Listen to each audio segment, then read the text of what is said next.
Thank you, everybody. So I'm State Senator Brian Kavanagh, and welcome to our forum on 5 World Trade Center affordability. There are other venues where other aspects of this project will be discussed, but tonight we are here specifically to drill down on the questions surrounding the affordability of the housing that would be provided on this site.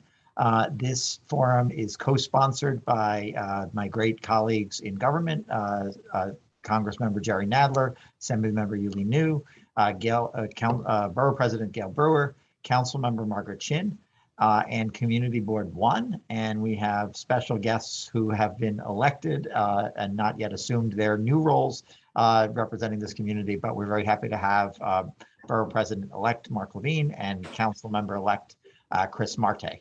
In addition, we are going to hear from representatives of the Coalition for 100% Affordable 5 World Trade Center, and we're going to hear from the various state agencies who have joined us to talk about their plans for the project and to address questions and concerns people have about affordability. So without further ado, I think we have Congressmember Nadler is, as you can probably tell from his video, in transit, and I think we were going to allow him to begin with just a few remarks. And then we'll talk with the other co-sponsors and then proceed with our program. Well, thank you. It's a pleasure to be with all of you tonight. I first want to thank all those pushing to expand affordable housing at 5 World Trade Center, Senator Kavanagh, Assemblymember Niou, our incoming council member, Chris Marte, our incoming Manhattan Borough President, Mark Levine, Community Board 1, and the entire 5 World Trade Center Coalition. I also want to express appreciation for the agencies which have continued to work with us, ESD, the Port Authority, and DHCR, as we continue to figure out a plan to maximize affordable housing on this site. We all know that Lower Manhattan has an acute need to expand not just housing opportunities, but affordable housing opportunities. We need to make sure this building can help preserve the vibrancy and diversity of this neighborhood by providing housing opportunities for 9/11 survivors and their families, first responders, and seniors who are instrumental in rebuilding Lower Manhattan. I applaud the current plan's inclusion of residential units as the primary use for 5 World Trade. However, I remain concerned that making only 25% of these units affordable is not wholly sufficient to meet the needs of this community. We need to explore different options that will expand the amount of affordable housing units well beyond the 25% and ensure they are inclusive of different area median income bands. We have a unique opportunity to invest in affordable housing by working with all levels of government. Just last month, the House passed the Build Back Better Act, a centerpiece of President Biden's agenda, which included a much-needed $150 billion in affordable housing investments. To that end, I'm pleased to have community members and state agencies join us tonight to discuss creative solutions to bring more affordable housing to 5 World Trade Center. Great. Thank you very much, Congressmember Nadler. Next up, we will hear from Assemblymember Niou. I'll jump in here. Hey, everyone. Can you hear me? Good? Yep. Okay. Just want to thank the community and also all the organizing that came, from all of our offices, obviously, for, organizing everything. But I wanted to say that, we're attending a meeting that kind of has been in the works for a bit. We're really glad that everyone could attend today to really discuss the World 5 Trade Center project. And as you may know, my office and I have attended the Community Advisory Council meetings hosted by the agencies who joined us today and the stakeholder meetings hosted by CB1, I see you all on here, and the Coalition for 100% Affordable, WTC5. At these meetings, many community members have raised valid concerns about the lack of transparency and communication on the project. And I want to note that for the record. And then CB1 also even submitted a list of questions in June, which really still remained largely unanswered until recently, including information on the breakdown of cost for the building, a thorough explanation to why the building cannot be 100% affordable, and height. So we still are waiting for a lot of these answers right now. And I wanted to make sure that in response, we had the ability to have a public event where we can hear from the agencies today on the current proposals and from our amazing community members who have been working on these issues for years. Before that, it's vital that we acknowledge the dire need for transparency and real community engagement on this issue, and also for the need of affordable housing in this community. After 9/11, residents and workers were encouraged by our government to return to their homes and businesses. Many of you came back to rebuild our community. You came back and gave back because this community is our home, and we are all basically living with the fruits of all of your efforts. And after 9/11, residents and workers were encouraged to do with what they could, right?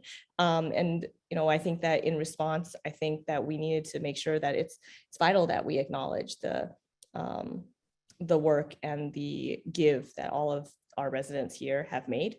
And as rebuilders and as residents of our community, we all also deserve to have our voice heard on the major projects that affect our community.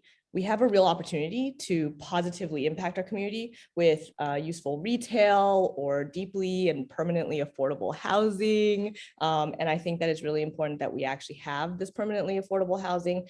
This is a top of the list issue for our office. And Lawrence, my chief of staff, and I had worked extensively with, Jill Goodkind's husband, Tom Goodkind, on the broader affordability issue in this neighborhood for many, many years.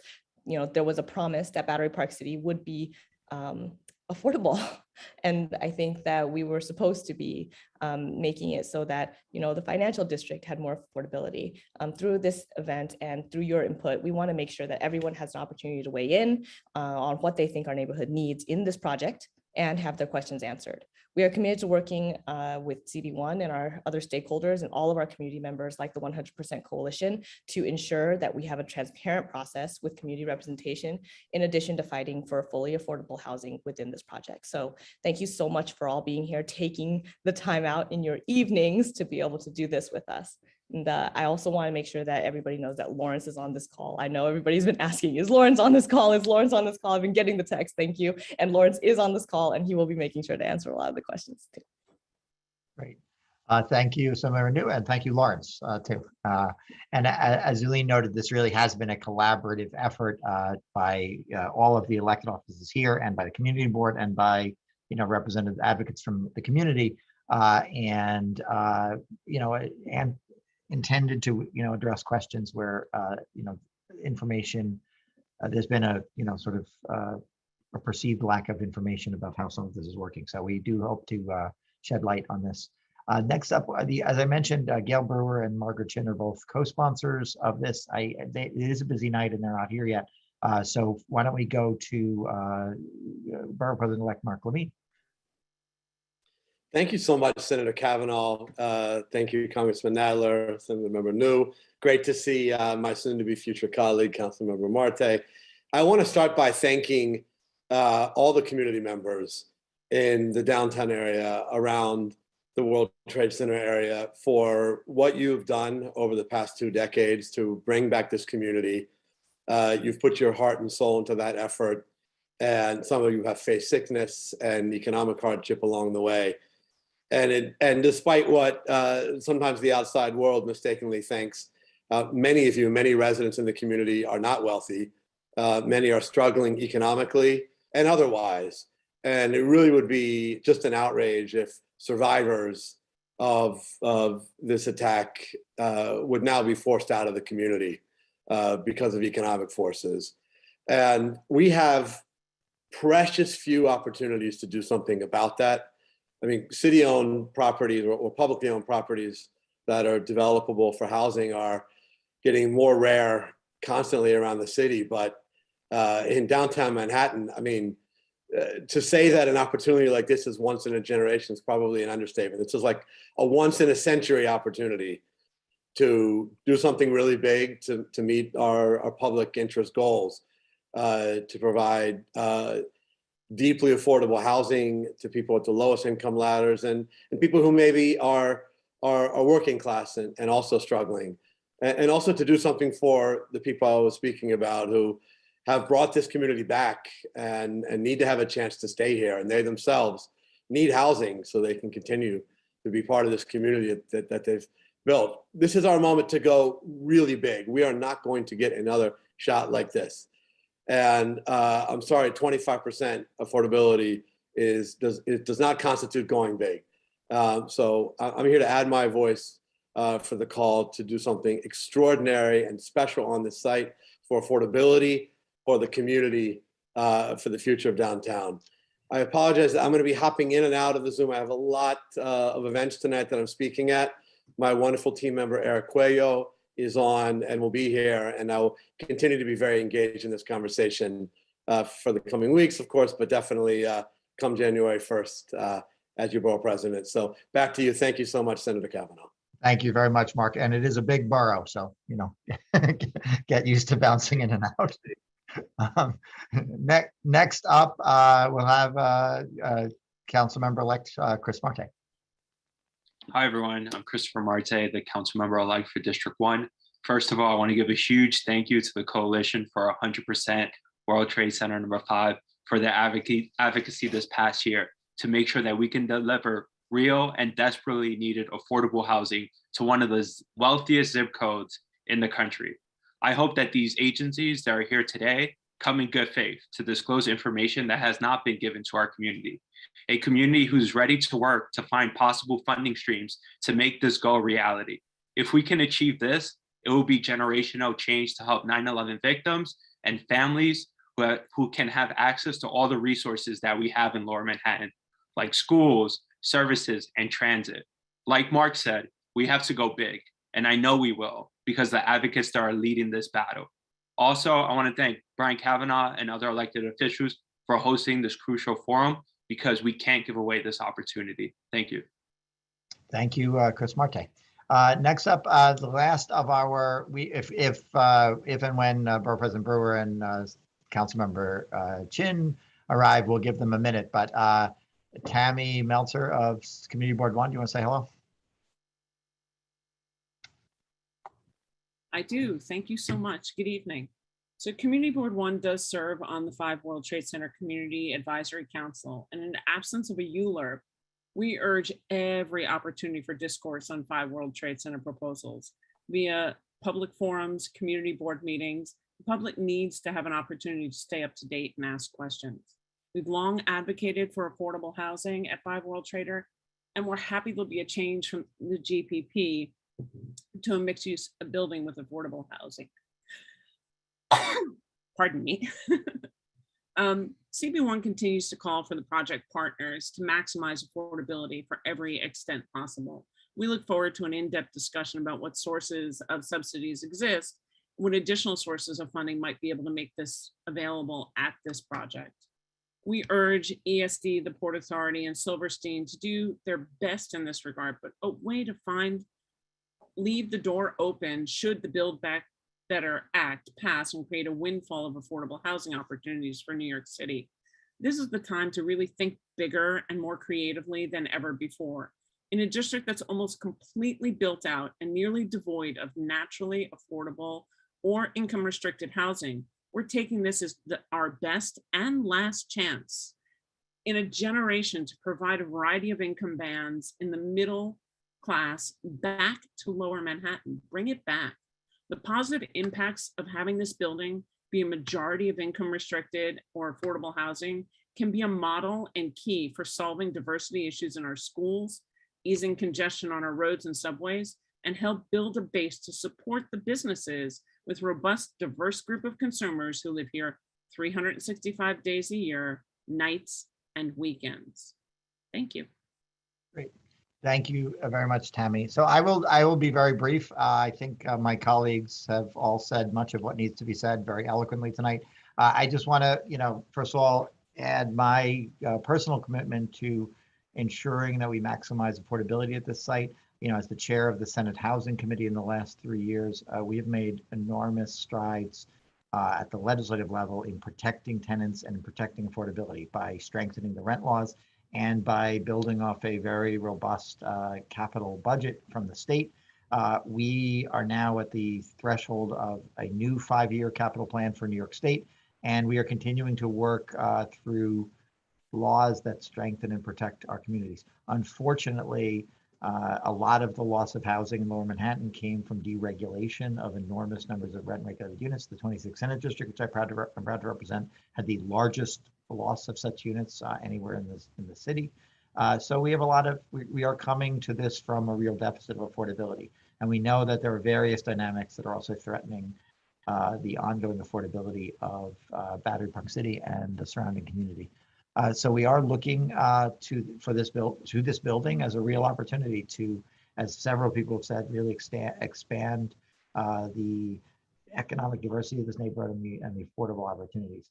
I want to add my thanks to everybody who's here, all of my colleagues. This has been an ongoing collaborative discussion, and the state agencies who have come to answer questions. And of course, again, the 100% Affordable World Trade Center Coalition and others in the community who have really engaged in this and brought us, brought a lot of attention to this issue. So just a few quick, reminders. First of all, this is a public forum.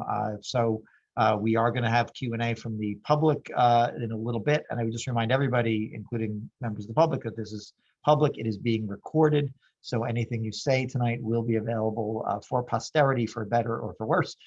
It is also, we do have folks from the media, journalists who have joined us tonight. So, there may be news coverage of what is said here tonight. So we're going to ask people to be, focused, concise, respectful, and have a great dialogue tonight. The format is going to be, we're going to hear from some representatives of the 100% Affordable World Trade Center Coalition about their perspective on the need for affordability in this neighborhood. Then we are going to hear from the various state agencies who are with us. We'll introduce them specifically when that segment comes, but it's Empire State Development and LMDC and New York State Homes and Community Renewal and the Port Authority are all here to, first they will make a presentation about the status of the project and what is planned, and hopefully address some of the questions that we've already begun to hear implicitly in some of the remarks so far. Then we will have a second presentation from residents, the members of the 100% Affordable World Trade Center Coalition, to talk about their ideas about funding affordability here. And then we will go to Q&A. We did get a lot of questions ahead of time. We've kind of organized those, and we'll add them and use them to keep the dialogue going. But members of the public, you will have an opportunity to raise your hand and be recognized and ask your question directly. So without further ado, for panelists, I think it'll be helpful for people viewing, if when you're not speaking, if you can turn your own camera off so that people viewing the thing will have a larger image of the people who are speaking on their screen at that time. So I'd ask other panelists to turn off their cameras and give the floor to Mariama James and Jill Goodkind. Okay, hi, thank you. Thank you, Senator Kavanagh, for responding to our request for this community to be heard. And thank you to our electeds who have shown support for making 5 World Trade Center 100% affordable. My name is Jill Goodkind, and many of you knew my late husband, Tom, who died from 9/11 related cancer. Tom advocated for over a decade to make 5 World Trade Center 100% affordable. And by being here tonight, I am honoring his memory. The Coalition for 100% Affordable 5 World Trade Center is a grassroots group that includes community members, housing advocates, 9/11 groups, community organizations, political clubs, experts, elected officials. And our message is resonating. Tonight, you're going to hear from coalition members who will address not only why, but how 5 World Trade Center can bring 1,300 units of desperately needed affordable housing without draining state funds to an area that has become overwhelmingly wealthy, white, and way too unaffordable. We're fighting for a building that houses New Yorkers from the very lowest incomes to moderate, housing that is inclusive and represents the diversity of the entire city, that includes deep affordability, housing for essential workers, for single parent families, housing for 9/11 survivors and first responders. And while, yes, it is expensive to build in Lower Manhattan, there is much mitigation that can be done to lower the cost. For instance, not locking in high-cost design requirements, such as rounded glassy corners for any building built at the site. Moreover, it's the incredible public resources of Lower Manhattan, the great schools, beautiful parks, safe streets. These should not benefit mainly wealthy people who can afford these obscenely high rents and the luxury health clubs in their buildings.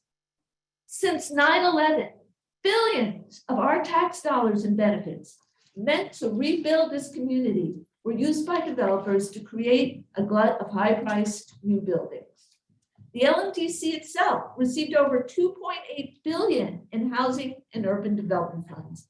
And as far as I can tell, it's not created a single building of affordable housing in this area. This might be a good moment to respond to a statement by the LMDC chair, Holly Light, made at a November 9th boardroom breakfast where, speaking about 5 World Trade Center, she said, and I quote, "We have a proposal for essentially 300 free affordable units in Lower Manhattan," which you would think was nothing, she laughs, because there's now this sort of movement in Lower Manhattan to have 100% affordable. Ms. Light, we don't think 300 units is nothing. We think it's absolutely 100% not enough. Lower Manhattan is losing its limited stock of affordable apartments at an astonishing rate. As public money was used to subsidize luxury market rate apartments, existing low and middle income rentals were lost. Independence Plaza, 3 39-story buildings, once home to low and moderate tenants, it's now market rate. Southbridge Towers, 1,651 units of once Mitchell Llama housing, now market rate co-ops. Gateway Plaza, 1,700 apartments, once all based on rent stabilization, now rents at market rate. And yet, the LMDC and the Port Authority seem determined to make this a luxury building. I have to say, it feels ironic to hear that affordable housing is just too expensive to build at the site, given the Port Authority spent $4 billion to build a transit hub there, replete with 3,000 tons of imported Italian marble. But that does speak to the fact that this isn't any site. This isn't any place in the world. This is ground zero, and the eyes of the world are upon it.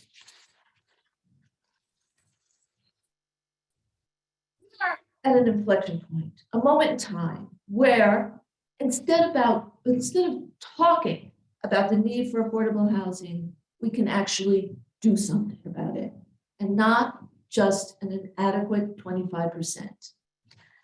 Let's put something good there, something that celebrates life and will stand as a symbol of our values, a place where New Yorkers from all walks of life, all races and identities, who make this city what it is, can afford to live, not another tower for the wealthy. There's just one thing that it will take to make this happen, and that is the will to do it. Thank you.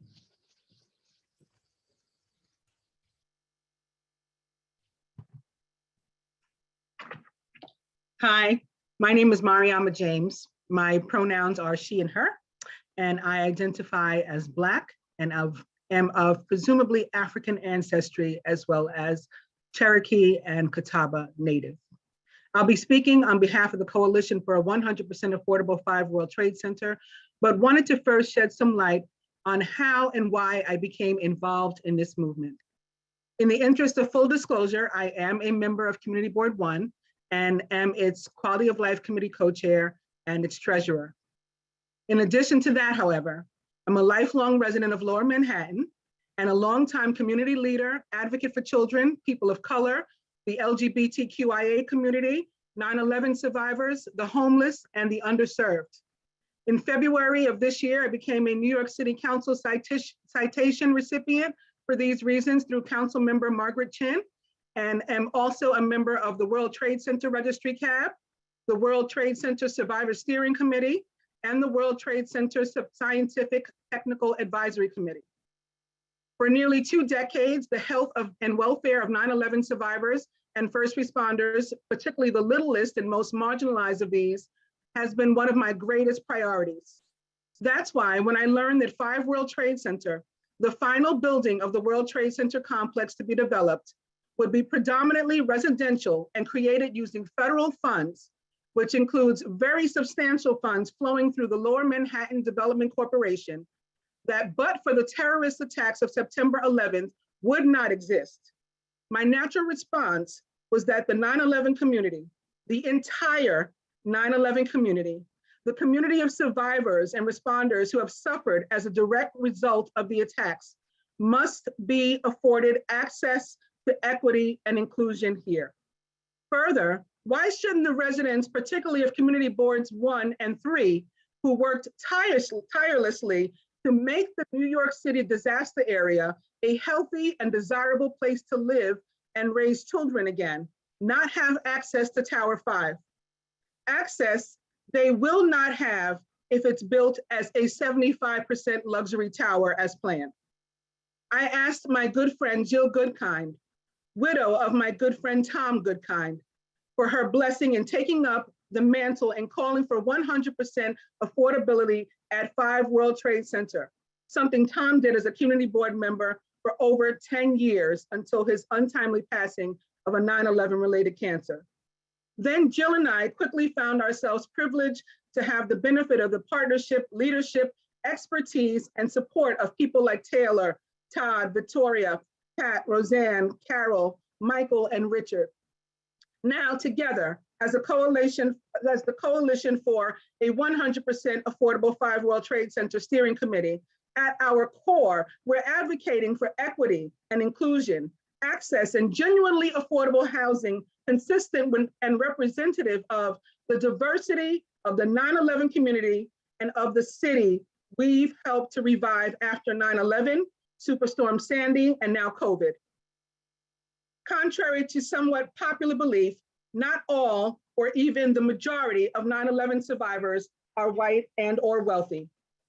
Taking into account that not everyone who is suffering 9/11 related health impacts is registered with the Health and Hospitals Corporation World Trade Center Environmental Health Survivors Program, and that people of color often don't complete census type data due to immigration and other concerns, the numbers I'm about to share with you include area workers and affected students who did not live in the area immediately surrounding the World Trade Center site, and are only a small proportion, these numbers are, of the population of people exposed to World Trade Center exposed to the World Trade Center disaster in what is called by the federal government the New York City disaster area. The New York City disaster area encompasses Lower Manhattan, south of Houston Street, and a wedge of Western Brooklyn. It includes Community Boards 1, part of CB2, Community Board 2, and a large part of Community Board 3. The people who lived, worked, and went to school in the area are as diverse as New York City itself. So note, of the following survivor cohorts, 50% were actually in the dust cloud on 9/11. The remaining 50% were not, but were exposed in the weeks and months following 9/11. So I'm not able to show you, but I'll tell you from data that we collected from the US Census version 2019, Health and Hospitals Corporation, World Trade Center Environmental Health Center Survivor Program, and also some from city planning. The African-American population of New York City is 24.3%. Of the World Trade Center Survivor Program, 19%. Of CB1, only 4.3%. Hispanic, non-white, so they may also be African-American and or Native, 29.1%.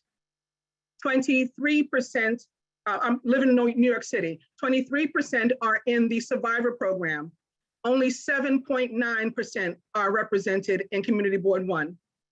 Of the Asian community, we have better numbers, but they still need affordable housing, Community Board 1 as well.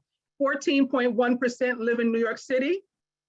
14% are registered with the Survivor Program. 17.4% live in CB1. Of the white population, 42.7% of New York City residents are white. 41% are registered with the Survivor Program, and 66.9% live in CB1. That is 66.9 as compared to numbers like 4.3 and 7.9 for the African American and Hispanic communities. So some of the things.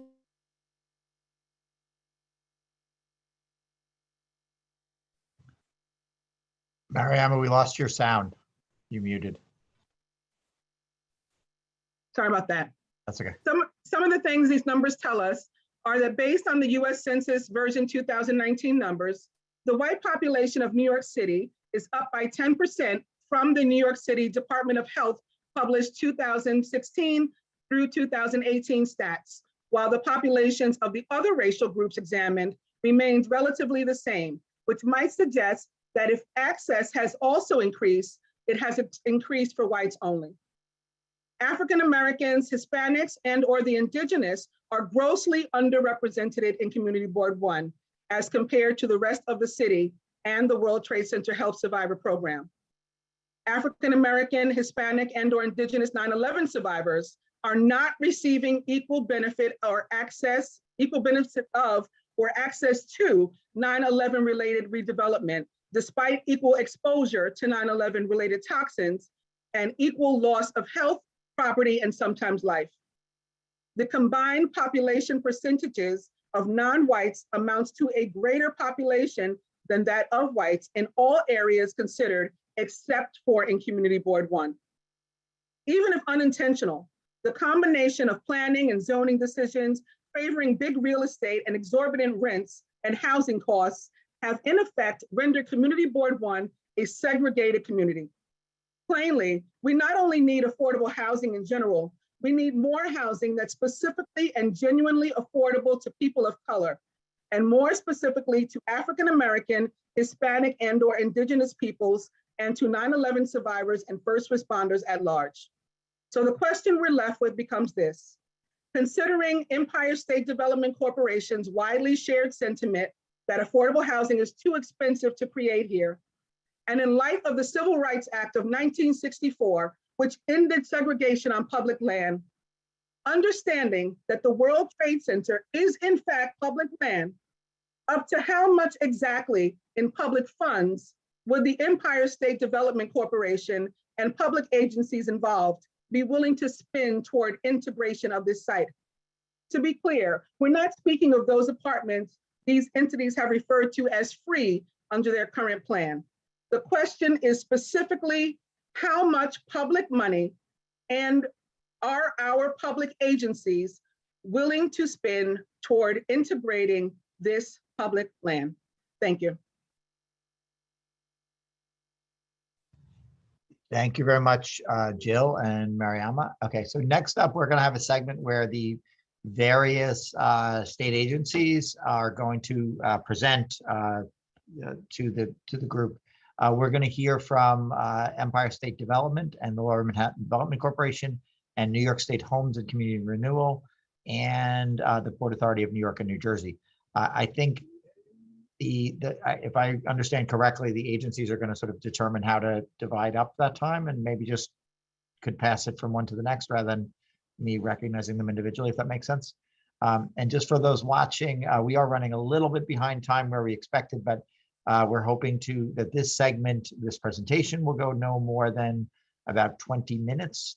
Then we will have just some follow-up ideas on affordability from coalition members, the 100% Affordable Coalition. And then we will go to Q&A from the general public here. So hopefully, and for those who submitted questions in advance, we do have those. We will integrate those in, but feel free to raise your hand if you want to answer a question live today. So without further ado, I turn it over to the state agencies present. And if you could introduce yourself and your title and agency as you go, that would be helpful. Thank you, Senator Kavanagh. Good evening, everyone. My name is Toby Giacimi, and I serve as Project Director for the World Trade Center Site 5 project. Work at ESD. Joined tonight by my colleagues, Holly Like, who's Executive Vice President of Real Estate for Empire State Development. We're joined by HCR Commissioner RuthAnne Visnauskas, joined by our colleagues at the Port Authority, Justin Birnbach, and also Derek Utter, who will be speaking shortly as part of our presentation. Thank you all again for participating in tonight's meeting and allowing us the opportunity to share with you some details on the project. We understand that the purpose of tonight's forum is to focus specifically on the affordable housing obligations for the site, but for those who this might be your first introduction to World Trade Center Site 5, wanted to provide just a quick background. Won't take too much of the agenda to do so. A little bit of history. World Trade Center Site 5, or 130 Liberty Street, is the former Deutsche Bank building, which was severely damaged during the 9/11 terrorist attacks. LMDC, which is the Lower Manhattan Community Development Corporation, used HUD community development grants to remediate the site, to demolish and remediate the site. And in 2006, there was a memorandum of understanding between LMDC and the Port Authority, under which the Port Authority agreed to provide parcels that it owned at the center of the campus, including within the footprint of where the original towers were, to allow for the development of the 9/11 Memorial and Museum, and as well as the Performing Arts Center. And this would happen in exchange for Site 5 and adjacent parcels that owned by LMDC.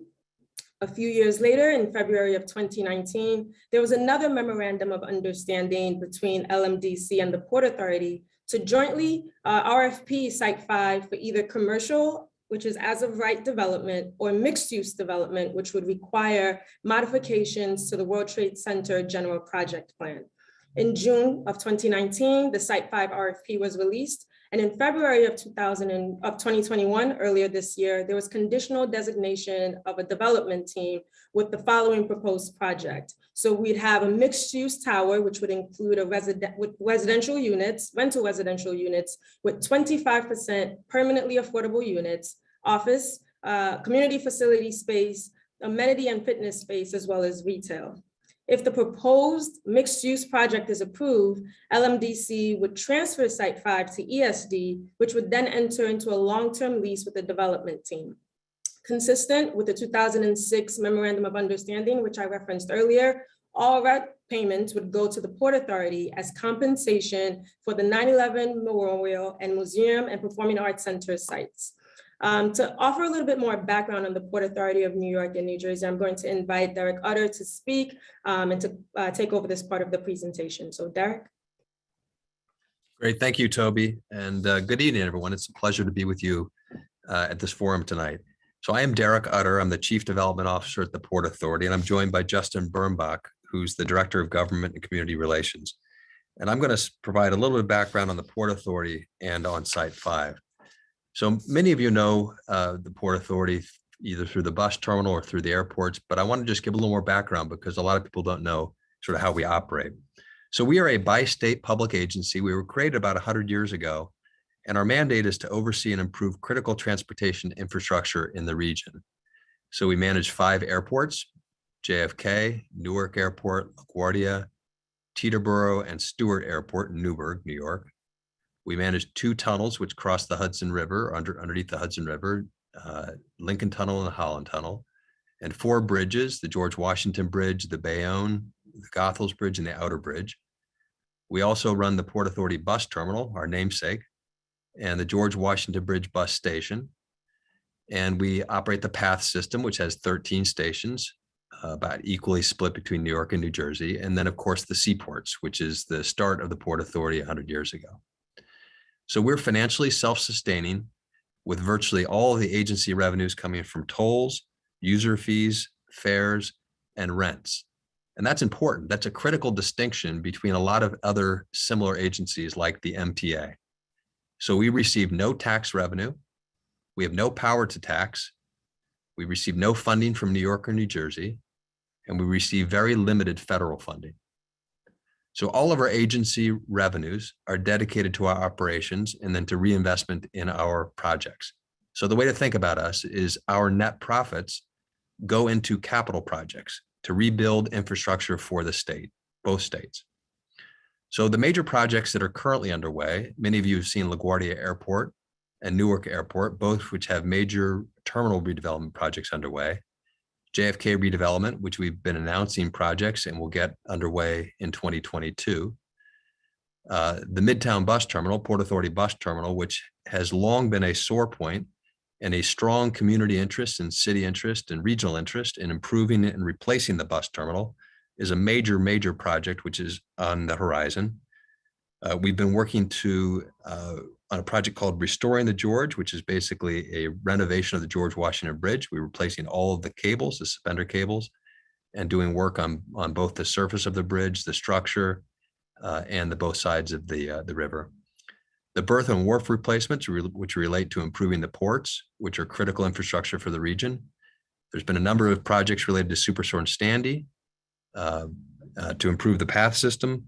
And there are a whole host of other critical state of good repair projects to make sure that our assets and our facilities are not only maintained, but improved, because the region deserves better transportation infrastructure. And I think we all feel very passionately about that. So COVID-19 has had a dramatic impact on our business, in large part because many of the revenue streams that we have are tied to usage. So the airports at the bottom were down 98% in terms of traffic, probably the worst hit in the country. The path system was down 95% in terms of passenger ridership, and the bridges and tunnels were down a little over 60% at the low point. So we were probably one of the worst hit regions in the country, in large part because we rely on tourism and international traffic to come through our facilities. So the impact of that has been that we have a projected loss of about $3 billion of revenue over the first 2 years of the pandemic. So the 24 months beginning in March of 2020, we're projecting a $3 billion reduction in our expected revenue. And we're pretty much exactly on track for that to come true. So as a result, we have been cutting back our capital plan and our spending pretty dramatically by about $1 billion or more per year in 2020, 2021, and now projected again in 2022.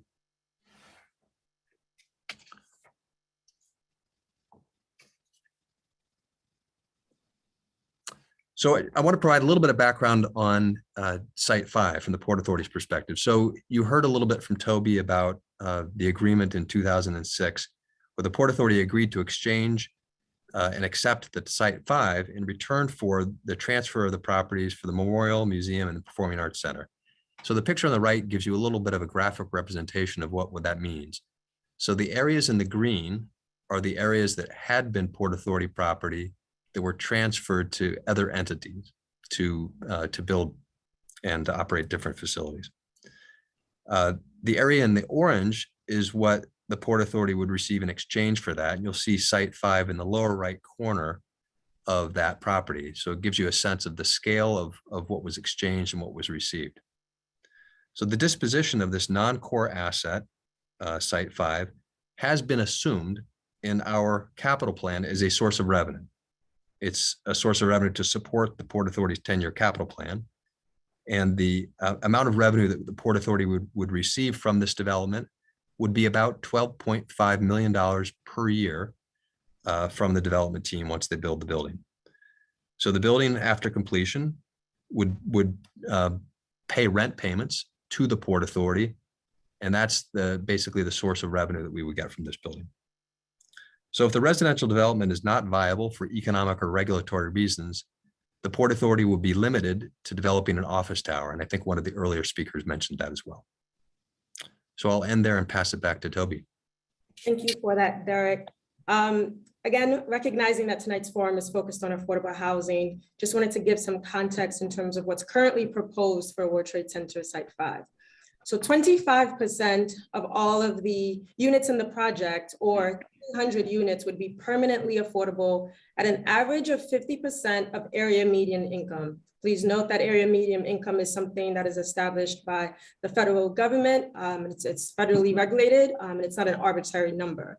Currently, the New York City AMI ranges from approximately $42,000 for an individual to $60,000 for a family of 4, approximately. The RFP that was issued for World Trade Center Site 5 required that affordable housing units be cross-subsidized by the market rates units in the project. The affordable housing units would be dispersed in the building, not concentrated, and would share an entry with the market rate unit. So I know that there's been some concerns with regards to poor doors or poor floors, and that would not be the case in what's proposed in this building. New York State Homes and Community Renewal, HCR, would enter into a regulatory agreement with the development team that would lay out the project's permanent affordable housing obligations.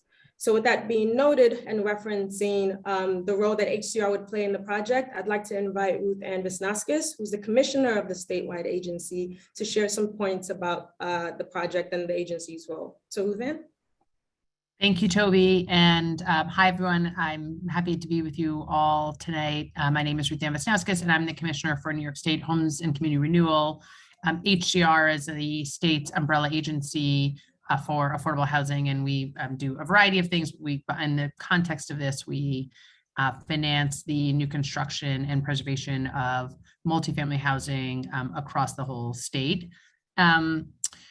As people may be familiar with or may not be, we have what's called a housing plan. It began in 2017, where we received through approval through the legislature for $2.5 billion of capital that supported a 5-year housing plan. This was the first time the state had a multi-year comprehensive statewide housing plan. And so sort of just by that simple math, we had about $500 million a year that we used to support primarily our multifamily programs around the state.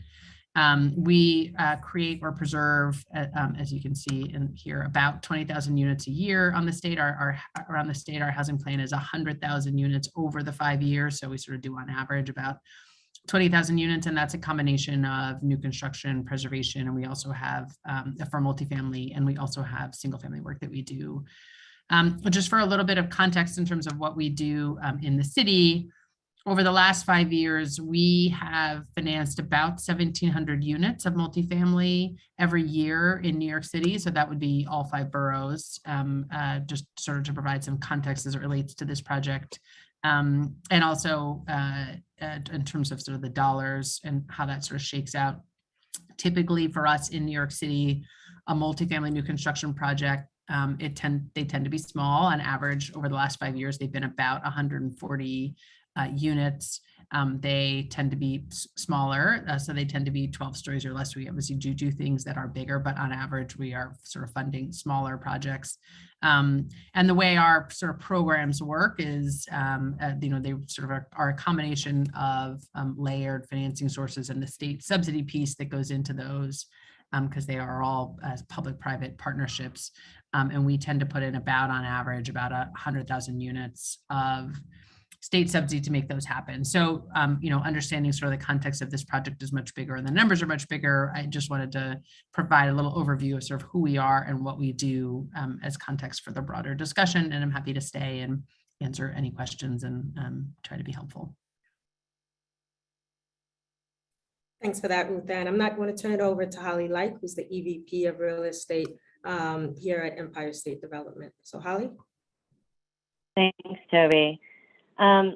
So RuthAnne and her team and our team have been spending the last few months really diving into these numbers together, and had a number of requests from the elected officials and the community boards and others to look at how this would look from a financial perspective. And so what this shows is we looked at increments, and again, as you can see from the assumptions at the top, this is assuming at a starting point the same building that it is currently designed and built, and the average 50% of AMI that the 25% is at. So this just sort of gives you a sense of scale of what we're talking about.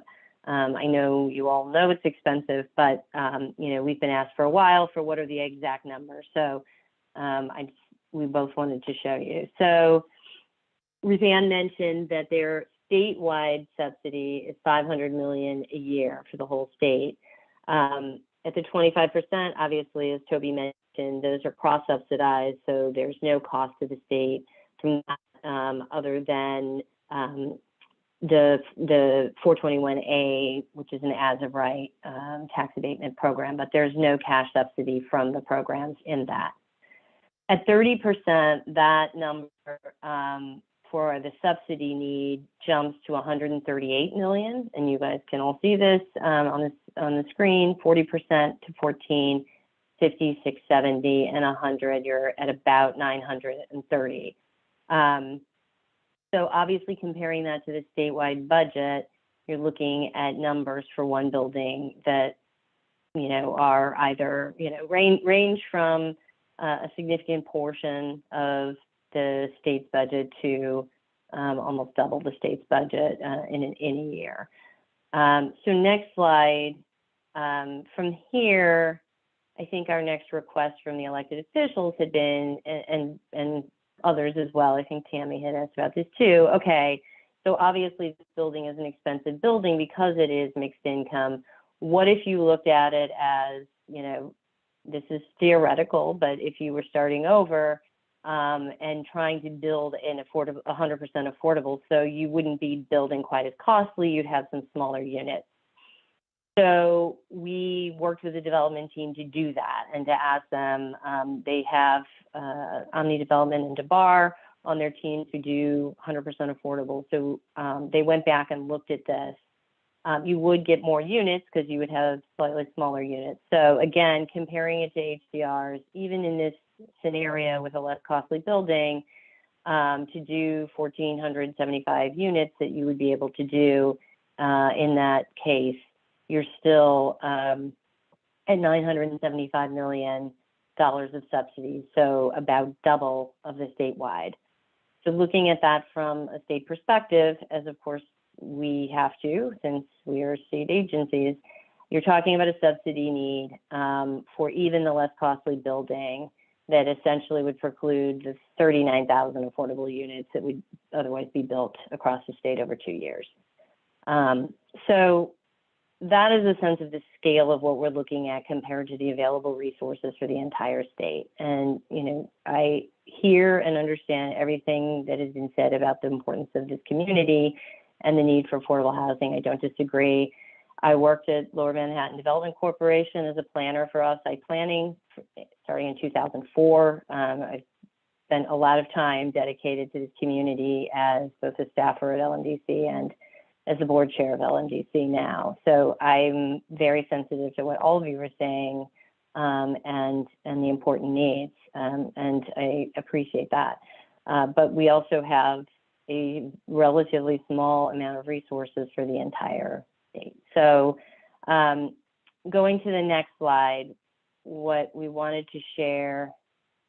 Okay, so this is a lot of numbers, and I'll turn it back to RuthAnne, but this is, you're kind of seeing our real-time analysis of trying to look incrementally at what we could do, from the 25%.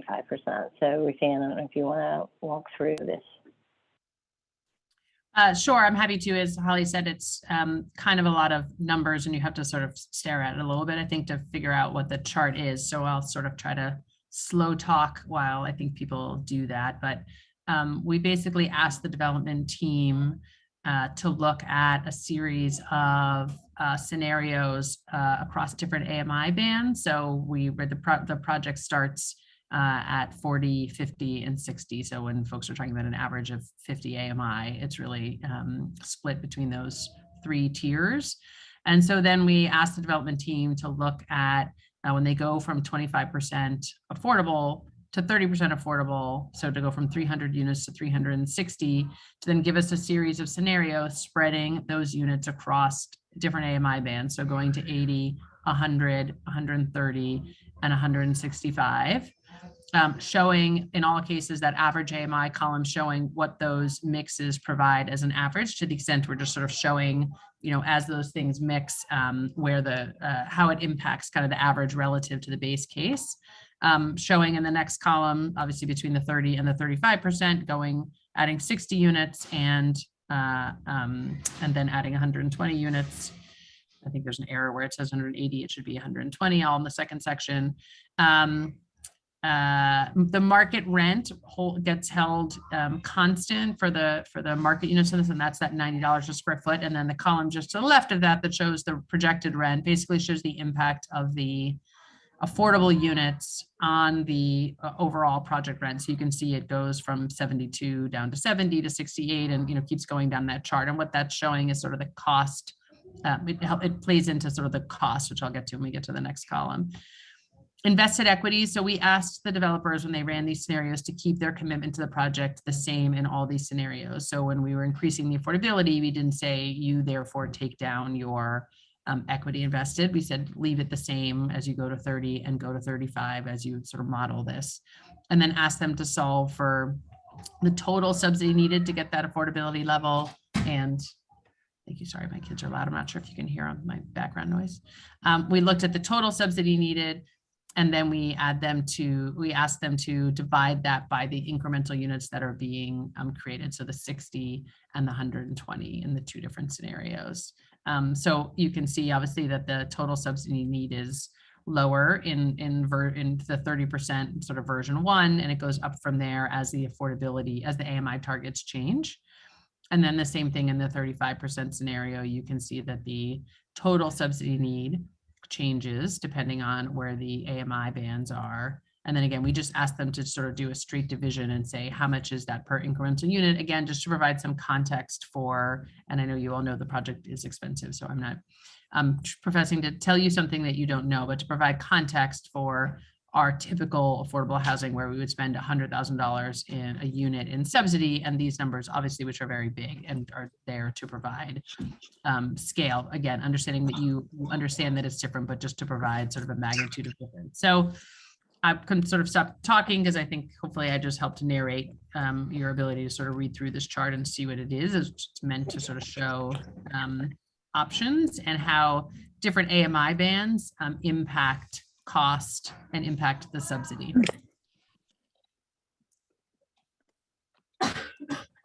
Hi, Borough President Brewer. I see you joined us. I did. Thank you. Hi, everybody. This might be a good time. We have Gale Brewer checking in from some undisclosed location out in the field, I guess. Do you want to, Gale, do you want to make some brief? I will be, I'll be very, I'm in the car. I'm sorry. I'll be very quick. Okay. I have two questions. First of all, I guess what I would say, given with the great leadership of Brian Kavanagh and others, to have a little bit of time to see, because you obviously can't do it with state money. I don't know if we can do it with federal money. I understand the numbers. What I haven't been convinced of is that this city should understand, and the city as a whole, that this is the most important possibility for a major amount of affordable housing. And I'm not saying it has to, so can we be given a chance to work with some of the foundations or other possibilities to see if we can, we have the numbers, so it'll be up to us to come up with the money. And I know it has to be not a one-time shot. I understand that. But I guess I would like to say we'd like to be given a chance to come up with something unique. This is the most unique possibility for funding. It would change the demographics of downtown. It would give us families in the schools to be diverse. It would change what we need changed. It's what this city has been talking about. And I don't mean to be rude, but everything is no. And it is hard because we want it to be at least give us a chance to come up with something else. So I don't need to go through the numbers because you've done that. I know the goal, but I guess I'd like to be given a chance to try to succeed in the fulfilling the mandates of the numbers that you're, even though it's the most expensive, that's okay. That is Manhattan. That is downtown Manhattan. And I know there are people in this city, if asked, perhaps could be corralled into doing the right thing, but we need a little bit of time to be able to do that. So that's my request. I won't speak for Holly, but I don't think we're in trying to rush and solve anything today or this week or this month. Just, so for right, sure. we obviously need the slides and we can go to work. Okay. I mean, look, we haven't even had the public hearing. We have because of how important this project has been, we've started a lot of outreach, and I hope Tammy would agree. We've come to the community boards and spent a lot of time with the CAC and others since, well before the review process started. So the hearing on the project isn't even until January, and that kicks off the public comment period. And, we have time. This isn't tomorrow. So we'll obviously continue the conversation with you all. Okay.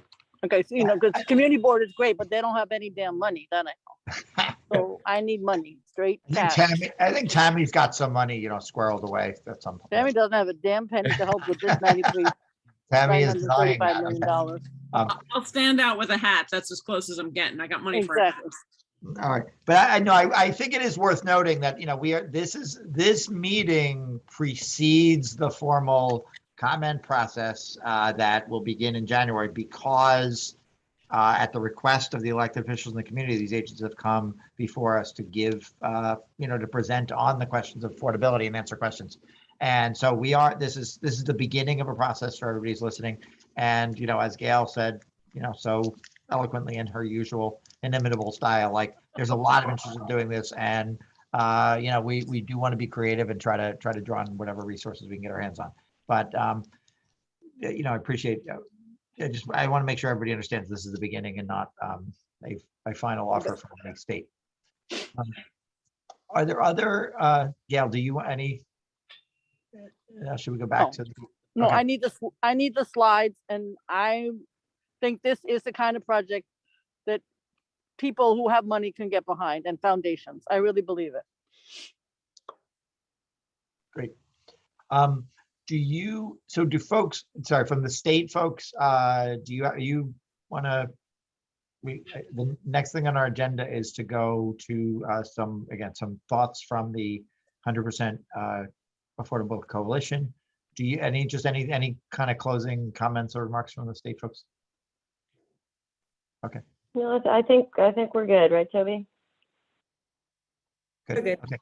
And again, for the public who are listening or may have just tuned in, we will go to Q&A from the general public, from all the participants, in about 10 minutes. We're going to now hear from the folks, some thoughts on affordability from the 100% Affordable 5 World Trade Center Coalition. So thank you. And again, thank you for all our state presenters. Okay. Hello. My name is Todd Fine, and I am a local historian and a member of the Coalition for 100% Affordable 5 World Trade Center. And as our group was collaborating on advocacy for what we consider a true act of justice, we started to hear people say that it would be impossible to finance an affordable tower in this part of Manhattan. While we didn't believe this to be true, just looking around New York, you can see how other generations built many affordable complexes in Lower Manhattan and elsewhere. We knew that we would need to solicit expert opinion to show how financing such a tower could be possible.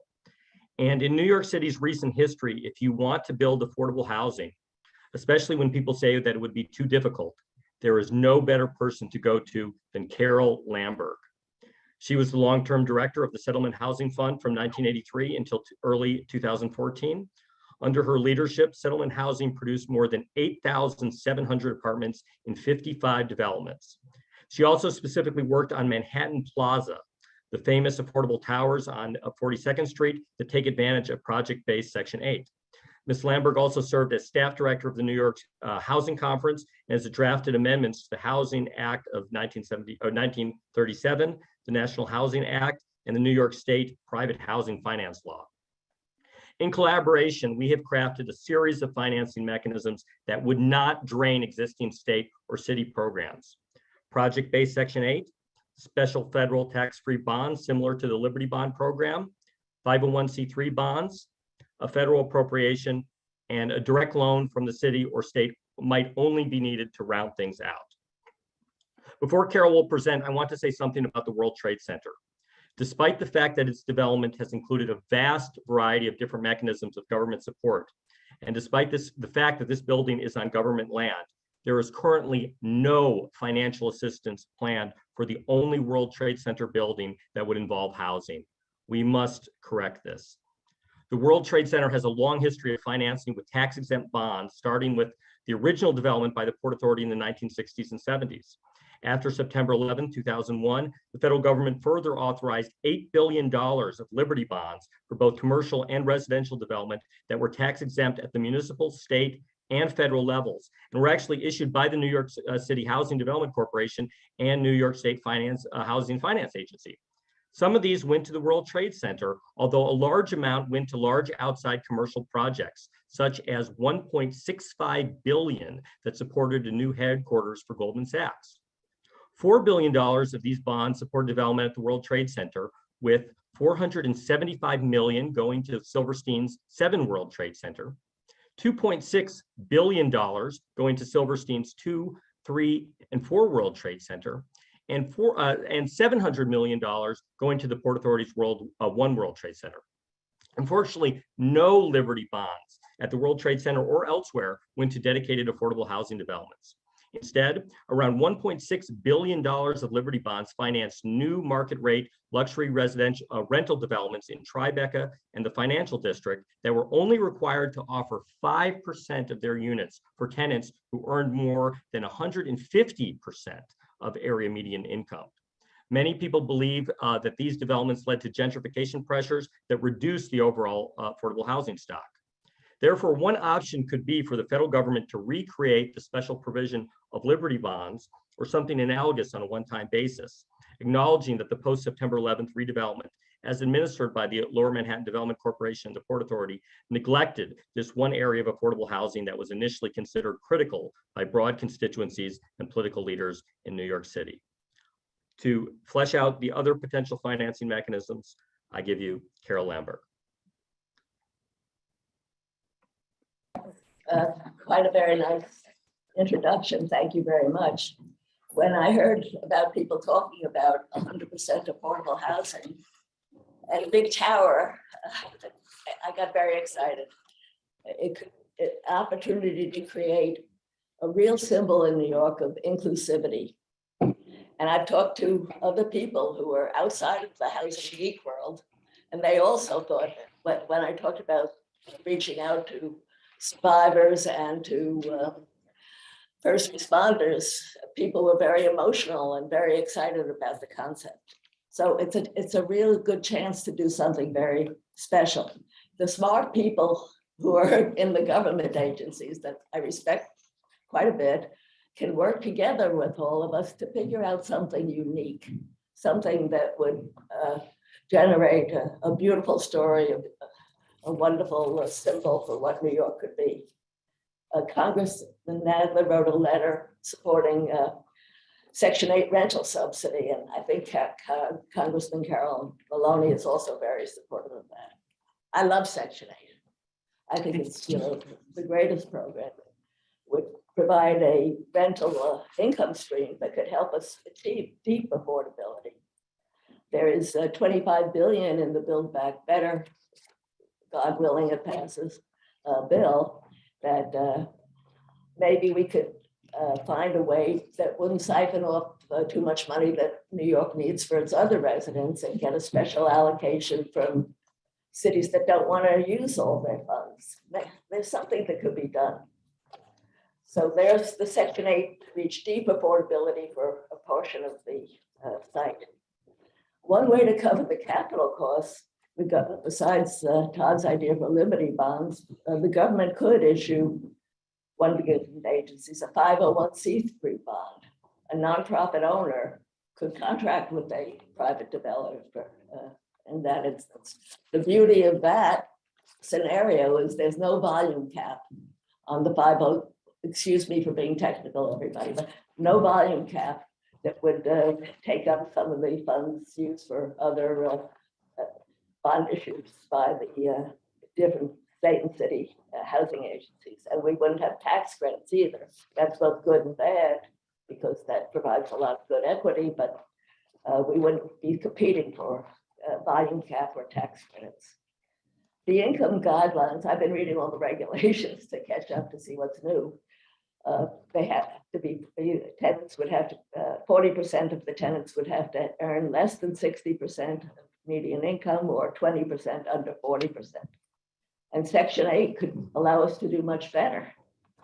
Now, there's one little hiccup in this, as there always is when you're trying to do something.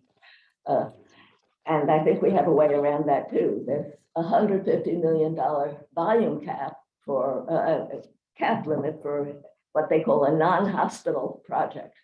And the thought we had is, why not include a hospital on the ground floors instead of some of the other non-residential, rather than the health club and the beautiful things they're including. We could have a hospital that maybe could do something great for the survivor. And then there are other even more complicated ways to get around that $150 million cap. I've been talking to some lawyers who've used 501c3 financing. Groups in California and elsewhere have done 501c3. And then when I was talking to one of the groups, they said to me, well, you should get a special appropriation. We've gotten them for our affordable housing, for our project-based Section 8. And I thought, why not? If anything would deserve a special appropriation, this symbol of inclusivity and all righting the wrongs from 9/11 would be a beautiful thing for everyone in Congress to get behind. Okay, the costs. An 80-story building has to be expensive. Even if we, as RuthAnne was saying, if we cut down some of the amenities, no curved glass, we'd have to have an architect and engineer really look for savings. No marble, no countertops or anything. But again, this opportunity is not going to come again very soon. And we all should knock our heads together to think of how we do it.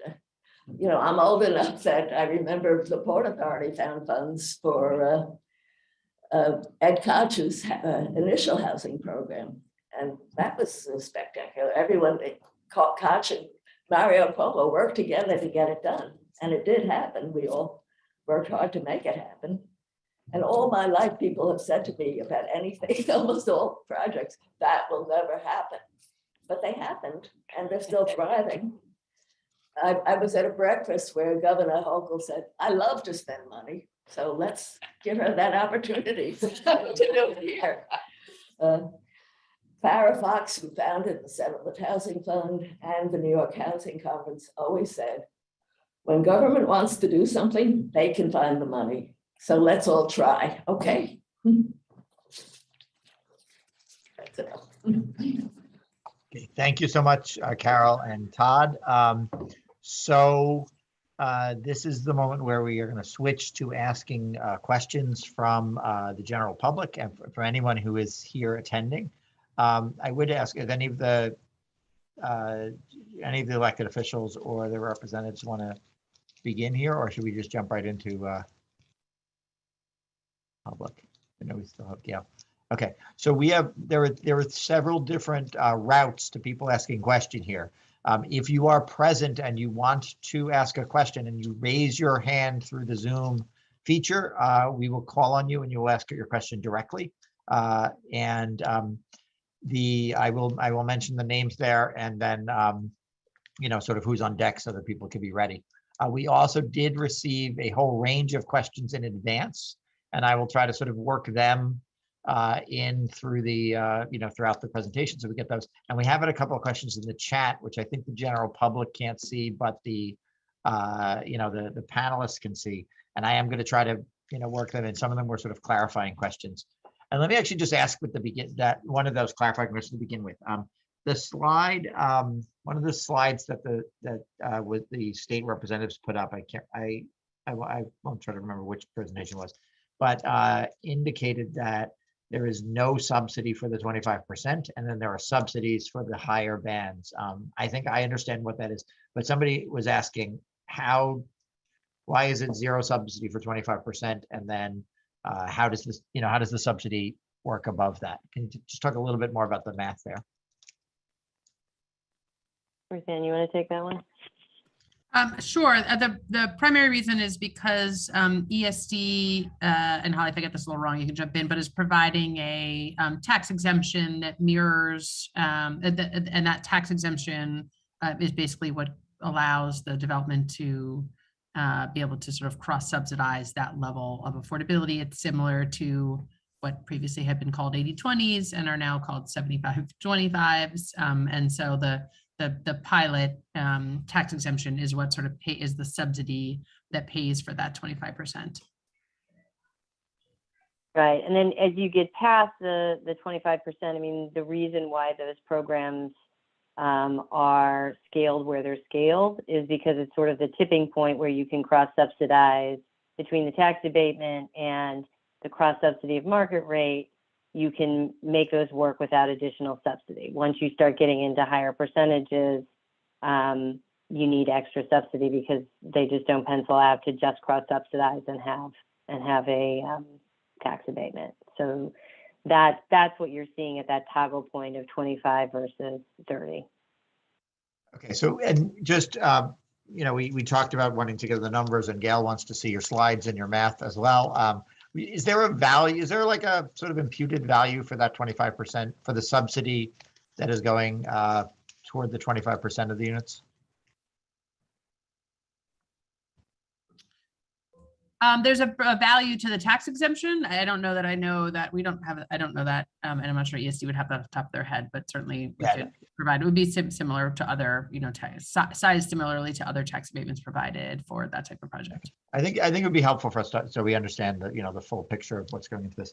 I'm gonna call on some folks that, again, if you are listening and you'd like to ask a question, please do raise your hand in the Zoom feature, the Zoom raise your hand feature. First up, we're going to have Suzanne Reisenbichler, and then after that, we're going to go to Bob Schneck. So, Suzanne, are you with us? So if I call your name, I think, how does this work? They need to be recognized.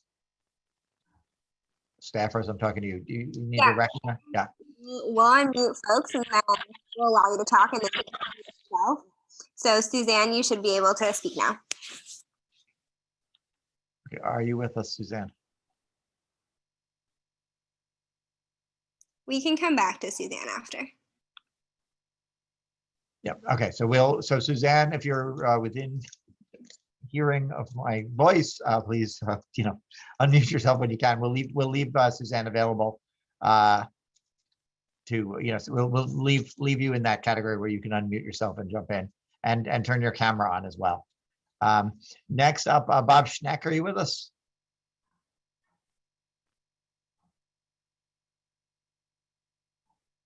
Okay, those are both folks. I'm here. Great. Okay, Bob, do you have a question for the panel? Well, I have a statement because I went to Tuesday's meeting. So I just want to read my statement, and can I do that? Sure. We are going to ask people to keep these relatively quickly because, you know, we have a lot of folks and 39 minutes left, but go ahead. Many of our downtown friends and relatives lost their lives in the 9/11 tragedy. Many of us are survivors and responders with related illnesses, and many others are being forced out by rapidly rising prices and gentrification. On Tuesday this week, the Empire State Development Corporation gave a public report on the WTC Site 5 environmental assessment at the Community Board 1 Environmental Protection Committee. The presentation was a striking deviation from the report requested by Tammy Meltzer, chair of CB1. The chair requested a factual account of the current environmental conditions that affect the construction of World Trade Center 5 and what the public needs to know. Instead, a brief statement justified by a technical manual comparing a post 9/11 2004 environmental assessment to present conditions that stated and ended by declaring no significant impacts. Both the premise of the report and the failure to deliver relevant information to the public on a publicly funded project would not strike anyone as reasonable or rational. A project of this scale on this sacred ground should certainly justify a current and valid environmental assessment on the plan, regardless of the case made by any technical manual to justify rubber stamping on this vital project using unreasonably dated information. No attendee at the environmental meeting judged the presentation acceptable, and it was likely that our governmental representatives assembled at this forum would also reset the report and its procedures. Perhaps this is sufficient grounds for formal rejection of the WTC Site 5 environmental assessment. What matters are the downtown members of the community interested in? It's clear that Lower Manhattan is overdeveloped in terms of upmarket construction. Much affordable housing has been lost, and many residents of the neighborhood are being forced out by high prices and gentrification. Under post-COVID conditions, there's absolutely no economic rationale for office unit construction. Commitment to an upscale residential development of questionable need, where affordability is the public issue of the day, should be completely justified by a formal statistical evaluation by the governmental agencies that propose it. The tip of Manhattan has strained and limited infrastructure, including transportation, sanitation, and schools. And these matters should be thoroughly considered. There is a public action to demand 100% affordable construction versus the addition of any market rate housing. This requires a realistic evaluation before going forward with the project. What is the social impact of an affordable as opposed to market rate housing? The question for an affordable building is, how can it be funded? The question of a market rate building is, why should the public fund it at all? What is the shadow impact? Bob, if I may, I'm gonna ask you to wrap up. We have a whole bunch of people who have been waiting to ask absolutely questions. understand. I hope this made sense, and it ends. It seems that this may be the time to stop the dated administrative clock running at high speed on this project and actually evaluate what the city and community really needs and would most support the neighbors who surround this sacred ground. Thank you.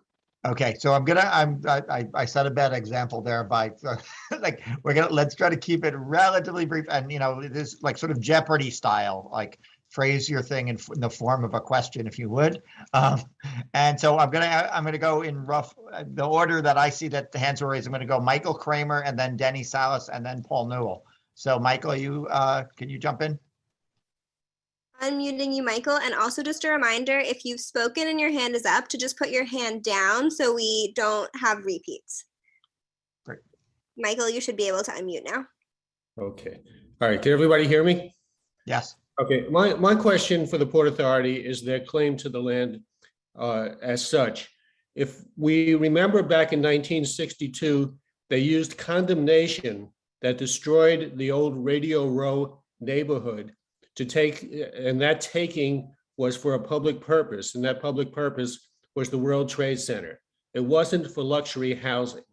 So my contention is that we should go back to the question of whether this area can be condemned for luxury housing. May I ask somebody from ESD to comment upon that?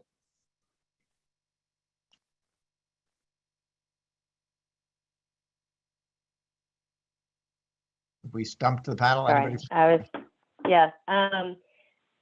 so this site was not actually part, as you know, of the original World Trade Center campus. It was the Deutsche Bank building, which was a private site that LNDC purchased from Deutsche Bank. So this goes back to the MOU Toby described at the beginning, which is that the reason the port would be involved in this site at all is because there was, the international design competition for the memorial wanted the memorial to be on the footprints, which were owned by the port.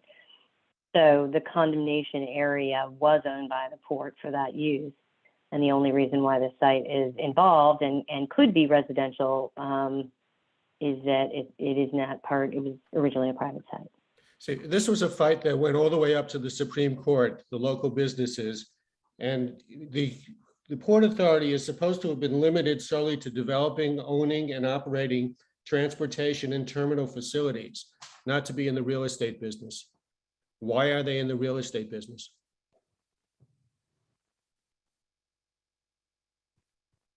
Well, I can only answer that by saying that, as Holly described, this was a the Twin Towers had about 10 million square feet of office space.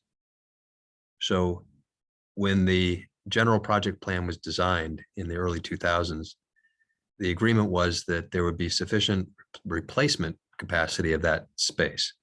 So the new towers that would be built would add up to that 10 million square feet of office space. So that was the background when this land swap was considered. And so the Site 5 was a remaining portion that would help replace that 10 million square feet. But doesn't that put the Port Authority in the real estate business? Well, the Port Authority has been in the real estate business since the World Trade Center Twin Towers were built over 50 years ago. Okay, I'm gonna. Only for that limited example. Thank you, Mike, Brian. no, I appreciate it, Mike. I want to try to get everybody. We have 31 minutes left on our schedule here. So Danny Salas, Paul Newell, and then we'll go to Katie Cuccia-Fenton. Danny? All right, can you hear me? Yep. You can. All right, first, thank you, Senator Kavanagh, for leading this important discussion. Obviously, we have an affordability crisis for homes, so I definitely appreciate all the other agencies as well, and Borough President Gale Brewer as well. One of the other things I would like to see in this particular project, and something that I've discussed with others, is not only hopefully an increase of affordability within this building and hopefully maintaining the 50% AMI that currently exists for the project, but has there been any discussion or possibility of including a homeownership opportunity there, an income restricted homeownership opportunity like we recently saw in 130 Felix Street project in Brooklyn, where it becomes an income restricted homeownership opportunity? That's my question.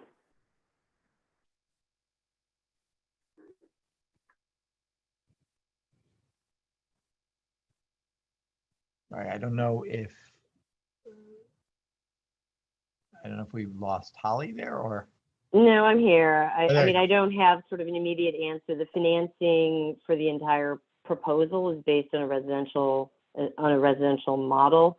You know, obviously, you can see we're spending a lot of time looking at different scenarios. Homeownership is a lot more complicated. It also isn't really something that can easily be made permanently affordable in the same way, which has been one of the priorities, I think, in this. But I'm happy certainly to take that back and think about that. It is, and I'll let RuthAnne talk to, because I know homeownership opportunities is one of their priorities throughout the state. Yeah, I think happy to have a further discussion on it.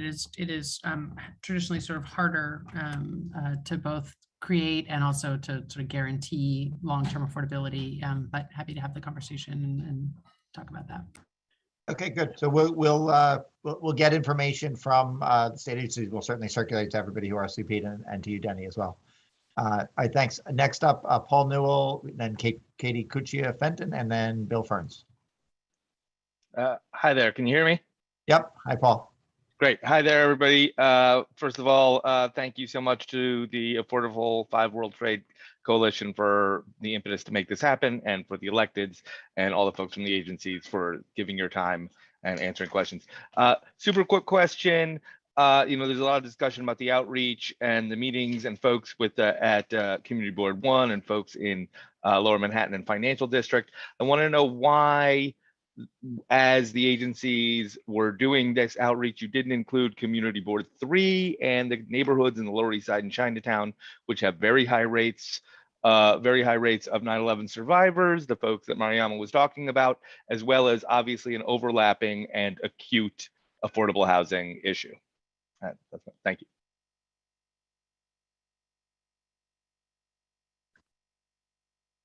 Anybody?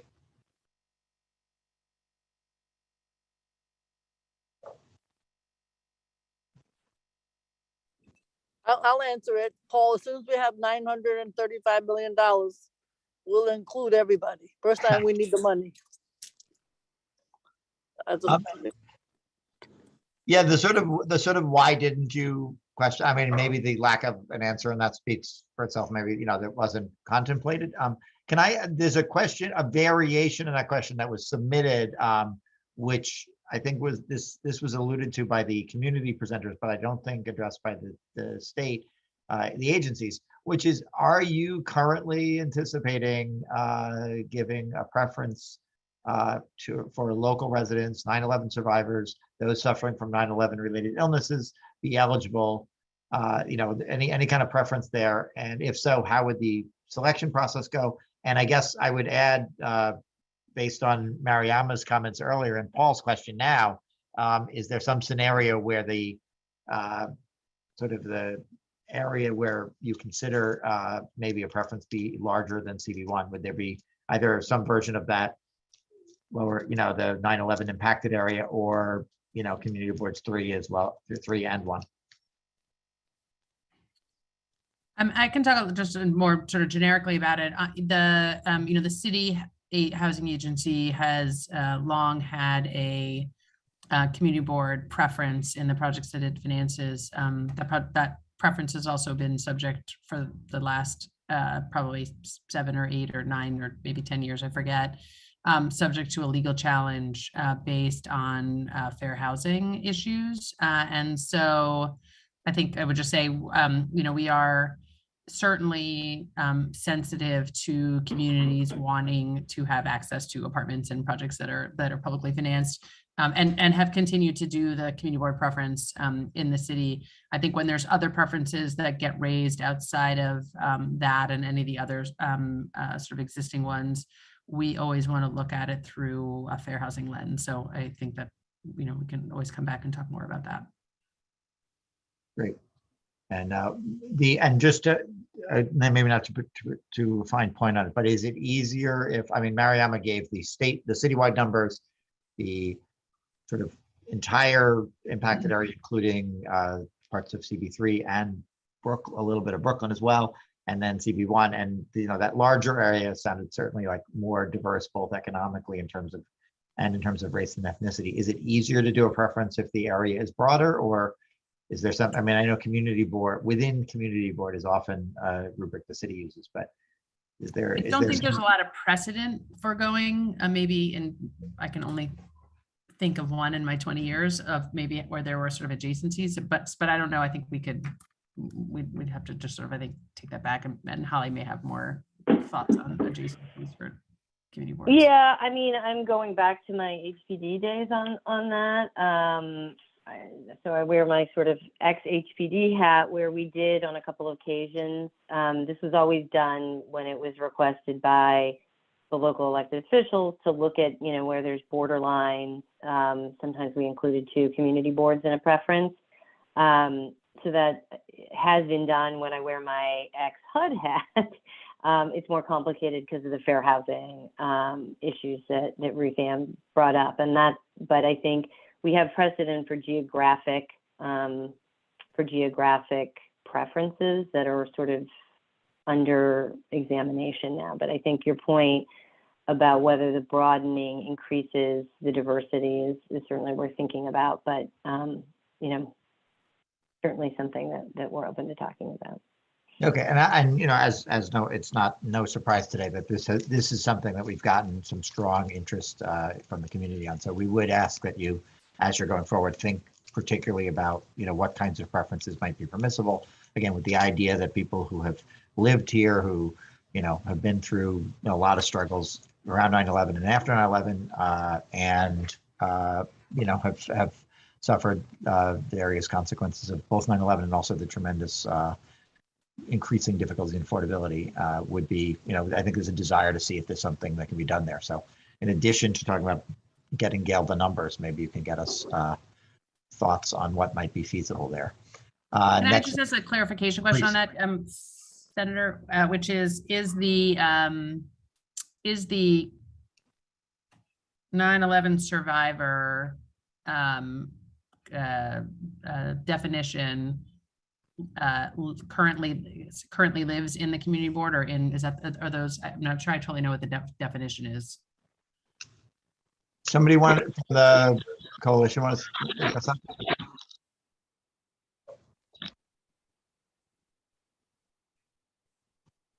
I'm sorry, was the question a definition of what a 9/11 survivor is?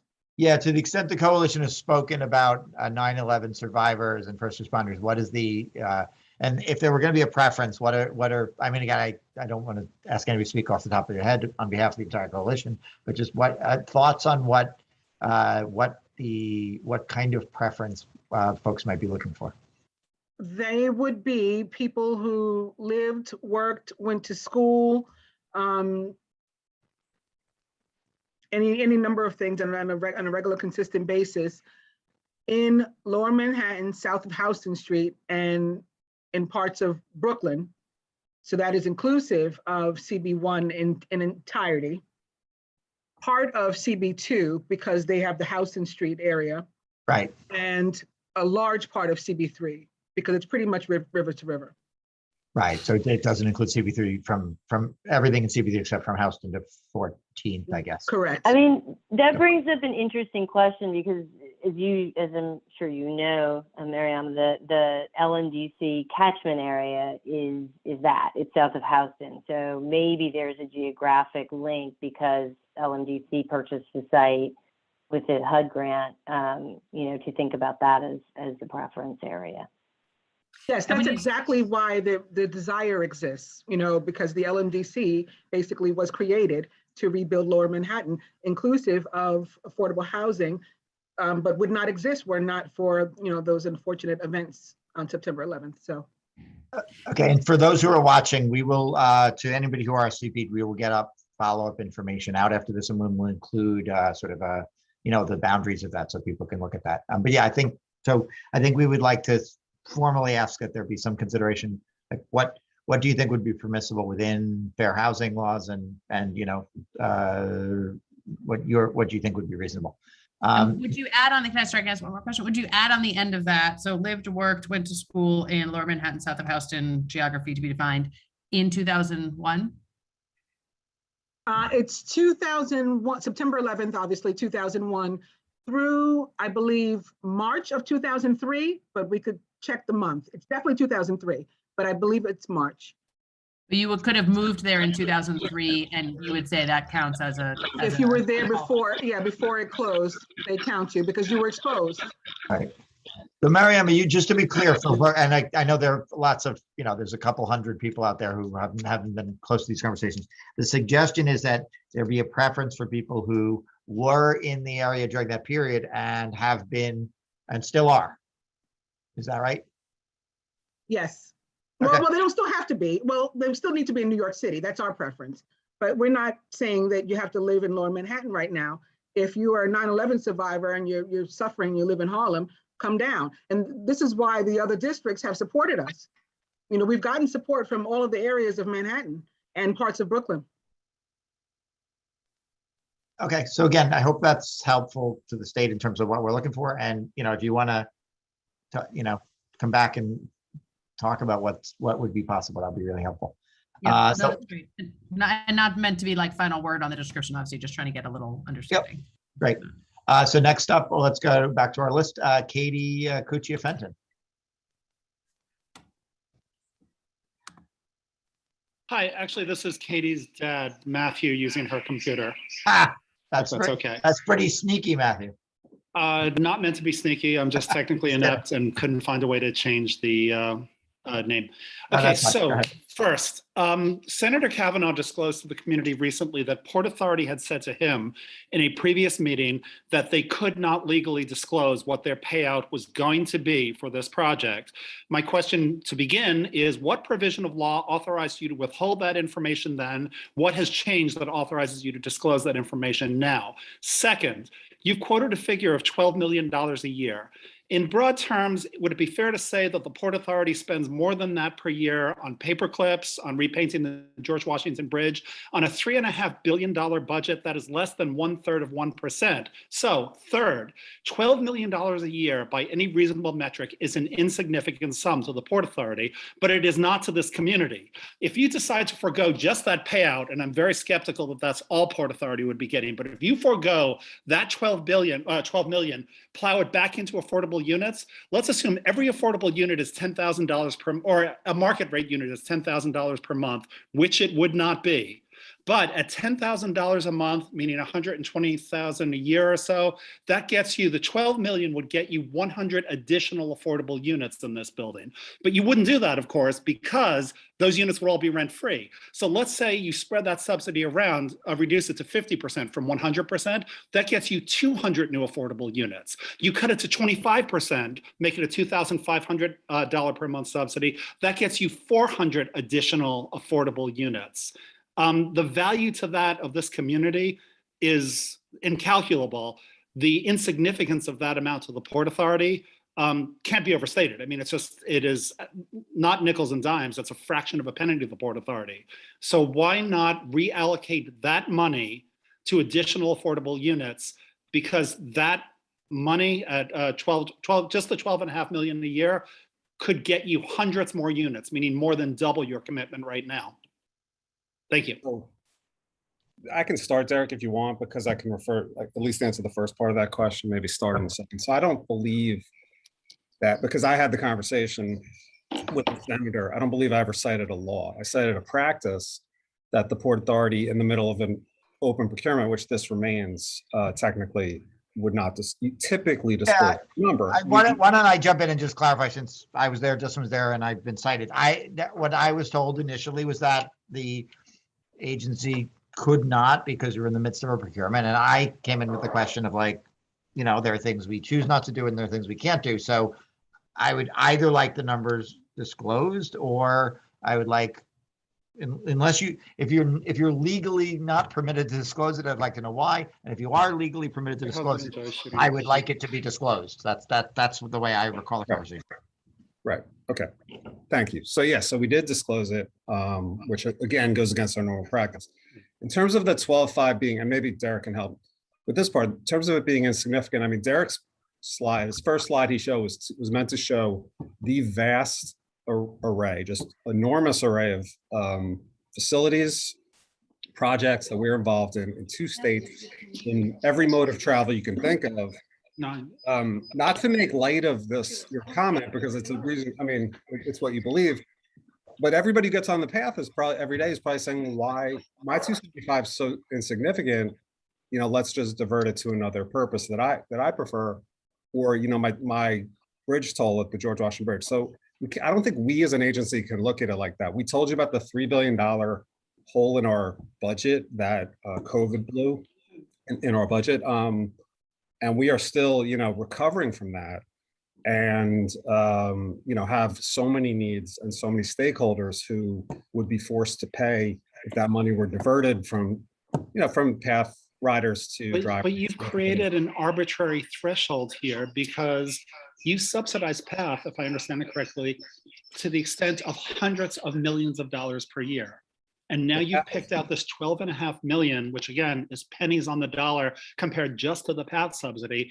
And this is the hill you want to die on. We've got to have that 12.5 million, or this whole thing burns down and can't be done. It's an arbitrary figure, and the value that would be created by that arbitrary figure being reallocated to affordability would be exponentially greater than its impact on the Port Authority's budget. I don't believe that the path riders or drivers, truckers would agree with that. And path is part of our core transportation mission. And it's what we need to look at first. And it's unfortunate that you can't run a subway system without a public subsidy, but it's still our it's part of our main responsibility to run that system and to, you know, provide for mobility between the 2 states.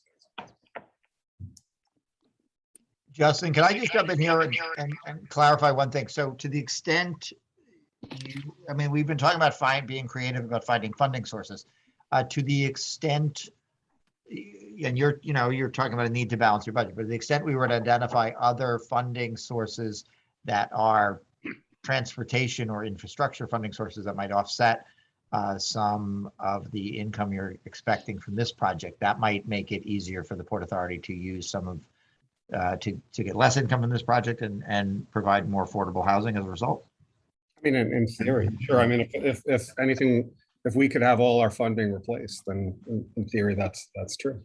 Okay, I'm just trying to give this for Gale Brewer to be creative about. So I do want to point out the difference between, you know, that 12.5, you know, which was called insignificant, but I do want to point out the difference between the 150 billion that Congressman Nadler cited as being passed in the House version of the Build Back Better bill. And, the $3 billion that we've still haven't been really compensated for over 20 months of COVID, only partially compensated for that. So,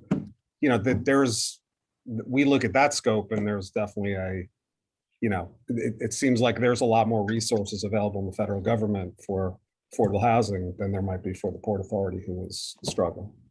I mean, City Journal says Port Authority's annual subsidy is $400 million a year. So to get hundreds of new units of additional new units of affordable housing, we're talking about 0.25% of that subsidy. How is $400 million a year reasonable for PATH, but not $12 million a year for affordability? Well, I mean, there's a lot of ways to answer that question. One is there's $150 billion possibly coming for affordable housing. Okay, Matthew, you've been very, very effective at making your point of view and asking your question. I am going to, given that we've got 11 more minutes, Sure. Thank you very much. I appreciate it. Quickly here, I mentioned Bill Ferns is next. Bill, I'm going to ask you to do very quickly on your question so we get a few more in. Okay, you hear me? Yes. Good. Okay, so these are some questions from the DHCR slides. One of them said a typical multifamily new construction project is approximately 140 units, 12 stories or less. I worked in a department full of statisticians and they hated the word typical. Can we be more specific in terms of sort of the average or the median, and specifically for Manhattan, not for New York City? The other question I have is, I think the same slide said that the per unit development costs for this project were $989,500. I looked it up, and what I saw is that the cost sort of varied, but for new construction in New York City is between residential construction is between $300 and $400 per square foot. So assuming say a 2-bedroom, 1,000 square foot apartment for a 3-person family, that would be about $400,000. So why the high per unit development costs? Thank you. So I can take all of those on the first point. I'm not a statistician, so apologies for using the word typical. Happy to provide more. I was sort of trying to provide just some context that, on average, the things that we are financing are, they're not small from my perspective, because 140 units is actually a good sized building, but they're obviously much smaller than this, but happy to provide a little more data on the range of sizes of projects that we, of the new construction that we do in Manhattan. And on the costs, I think that is obviously a large driver of this entire conversation, which is, from the things that we are typically financing in that 140 unit, 12-story, they are in that range that you cite. And I think, and I won't speak to this building, I think Holly can do that, but this is, obviously a 90-story building, and the costs are substantially different than a low-rise Manhattan sort of, not to go back to typical, but sort of a typical building that we would finance. Okay, but we'll try to get more range. We also, I presume, will be able to circulate all the slides that were presented tonight after the fact. So we will get everyone who's on now and anyone who RSVP'd, we'll get some additional information. We'll try to get some more detail out to folks. I'm gonna jump to the hand is raised in the well-branded 100% World Trade Center 5 room. I'm not sure, but Vittoria or Richard or Pat or anybody want to speak from there? So I'll speak real quickly. First of all, thank you, Senator Kavanagh, for the forum. We really appreciate it. And appreciate everyone else who's been here, the elected officials and the agencies. So this question is for the agencies. I want to go quickly because I know Richard has a great question too. You've heard tonight how desperately we need affordability and how much we need much more than what is being offered. So my question is, can you and would you consider reissuing an RFP that would include affordability much more? In fact, 100% affordability at the site, hopefully at 80 stories.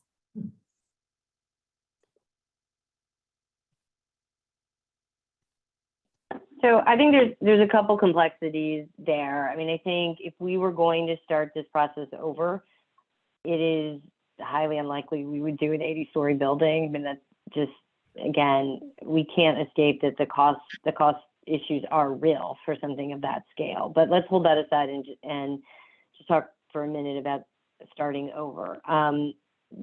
There's two challenges. The first is that we LMDC are supposed to wrap up our grant in the next year. And the biggest outstanding element of that, there are two. One is completing the Performing Arts Center, which is pretty much on track for a 22 or early 23. So I think we're good on that front. And the other is the disposition of this site. So there is some real-time pressure on that. I was the regional administrator at HUD under Obama, so I know this from their side. The 9/11 grant that HUD made was the first disaster recovery grant ever made, and it did not have a time frame on it. If you know anything about the Sandy grant, it had a very strict timeline on it, and the reason is because this has been open for so long, and that has been, and I'm sure Congressman Nadler could speak to this. This has been a source of consternation for some folks in Congress because there's more and more appropriations for disaster recovery, and they want to close out these loans. So that is one challenge to starting this over. And then the other is that we do have an agreement with the port for the compensation of the land that the public was given for the memorial, the museum, and the Performing Arts Center. And so that is an outstanding financial element that does need to be addressed.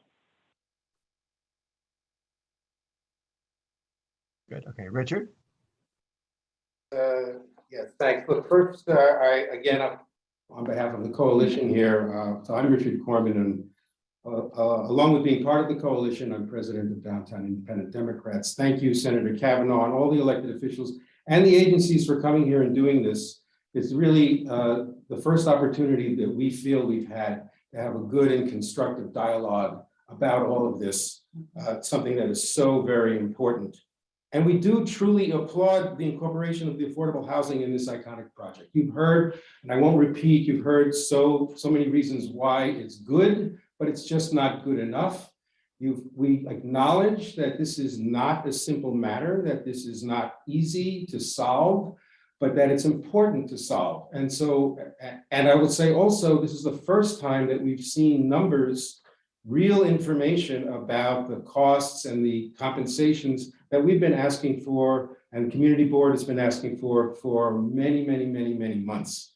And so what I would ask is, are you willing to work with us and our elected officials in real working sessions to work through the possibilities of making this 100% or whatever we can do to make this much, much, much better than what it is today? Are you willing to work with us? I know it's not one session, it's not just giving each other numbers, it's really sitting down and trying to find the way to make this work. Yeah, absolutely. I mean, I hope you can see from what we shared that we are spending a lot of time looking at financial models for this and looking at, the incremental, what kind of increments we can realistically do. I mean, we obviously have the big challenge of having, and I think I tried to respond to someone in the chat who asked about city funding. We've been working also really closely with Deputy Mayor Bean and the team at the city on this as well. LMDC is half city board members, half state board members. So we're all looking at this together, and we're more than happy. But the city, like RuthAnne, they have more resources than the state, but they also have a pipeline that goes out many years with committed projects, and their resources aren't. They may be, I don't even want to say because I'll probably get it wrong, but I would say that their subsidy is maybe double of what RuthAnne has in an annual. RuthAnne, does that sound about right? Yeah. So, definitely, and I appreciate your comments, and we're definitely willing to sit down and work with you. And I think the electeds would say that we have been doing a lot of homework at their request as well. And look, this is the first time, that you guys have reached out to us directly. So it's good to meet everyone. I learned a lot from Mariama's comments about the diversity of and the demographic analysis that you did. So absolutely, we're committed, you know, to looking at this and rolling up our sleeves with you all. Great. Are you all good? I appreciate it. I think we're still, are we okay? Yeah. Yeah, thank you for that. Thank you for that response and answer and willingness to do that. And I know that our elected officials really want to do that. And I would look to you, Senator Kavanagh, and Congressman Nadler, and Chris Marte, our incoming city council member, to help organize these working sessions, because that's what it's going to take. It's going to take working session, not just exchanging information back and forth, even though that's extremely helpful, of course, and we appreciate now the work that we see that you've been doing in the background, responding to these issues. But this is not simple, and Senator Kavanagh and all of our elected officials, if you will help organize this with us, we're here to help make this happen. Great, and that's what we're here for, and I agree with this. I think this has been a good, productive start. So, you know, thank you to the coalition and to everybody. We're scheduled to be about 2 more minutes. I am gonna, if I don't want to keep people much past the 8:30, but if we can do, we have people who've been waiting very patiently for a long time. If we could just do a couple of more hopefully quick questions. So Janet Conton, if you're here. Hi, good evening. Hi, Janet. Oh, I really feel honored that I got called. I said, well, I guess I'm not going to be called. But to save time, because I really thought my question for me was important, I did put it in the chat, okay? But I put 2 questions in there, but the one I wanted to talk about was, and I am in no way really knowledgeable on all of this issue, but I am a city resident, and I am really concerned about the unaffordability of apartments. I have a sister who is an essential worker who doesn't seem to make enough money to rent a 1-bedroom. And it's a shame, you know? So it's a very important issue, but I wanted to ask you about Llama. The way I came into living in the city, which was always my dream, and I've lived all over New York City, Bronx, Queens, Brooklyn, but I always wanted to live in Manhattan. And so I was told about a building that was under this Llama law, and go ahead and apply. Well, I luckily got the apartment maybe 7 or 8 years after I applied, which is how long the waiting list was. And I am so grateful that I was able to get in this Llama building. So I want to ask, why was Llama discontinued? I know there were buildings that were rolling off of Llama. My building was one of them. So now we're at market rate. I could never afford my apartment at market rate if I had not been here during the time there were Llama. So that's what I want to say to you all. Thank you all for being here. Gale Brewer, I found out about this on your site through a friend. Kavanagh, all the people involved, the 5 WTC 5, 100% affordable. Thank you so much for holding this session. And if it wasn't for technology, I might have never been able to make such a meeting. So I'm happy about the Zoom. We're glad you made it. Maybe I'll take a stab at the answer to that, which is Llama was a very successful program. It produced a lot of both rentals and co-ops that are still housing many people. Many of us at the state level have been talking for a long time about ambitious new programs to create new affordable housing of all kinds and throughout the state. And we are at the beginning of a new 5-year capital plan that will hopefully be presented by the governor by January 18th. And we're looking to find ways to develop new affordable options into the future. And I, as the housing chair, I'm certainly, and I know RuthAnne is, and lots of us are committed to really making sure that we have a city and a state where no one is denied a decent, stable place to live because of an inability to pay. And that's a ambitious goal, but we're working on it. And Llama has played a big part of that. Great, that's wonderful. Thank you so much. Great, okay. I think given, we've had wonderful participation from our agencies and the public, I think we did schedule for 8:30 and we're a little past that. So I think if it's okay, I'm going to call an end to our Q&A piece here. And I will just see if any of the other hosts want to say anything in closing, but I will just very briefly say that expression again of appreciation for the folks in this community that looked at this building and said, we really need to do more and we need to do more affordability. There are many communities where you talk about affordable housing and people are saying, we don't want it here.